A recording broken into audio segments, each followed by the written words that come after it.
നമ്മളിത് കോരിയെടുക്കുമ്പോണ്ടല്ലോ മീനിനെ തീരെ വേദനിപ്പിക്കാൻ പാടില്ല.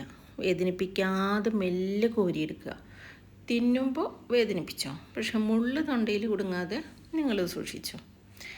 ഇത് നമ്മൾ തൊലി പൊളിച്ച് കഴുകി വൃത്തിയാക്കിയതിന് ശേഷം പിന്നെ ഉലുവ, മുളക് പൊടി, മല്ലിപ്പൊടി ഇതൊക്കെ ഇട്ടിട്ട് ചെറുതായിട്ട് ചൂടാക്കും. അതിനുശേഷം തേങ്ങ, ആ തേങ്ങയിലോട്ട് ഈ മസാലപ്പൊടി ഇട്ട് കൊടുക്കാം. അതിനുശേഷം അതിലെ ഇഞ്ചിയും പിന്നെ ചെറിയ ഉള്ളിയിലെ അതും ഇട്ട് കൊടുത്തിട്ട് നന്നായി അരച്ചെടുക്കാം.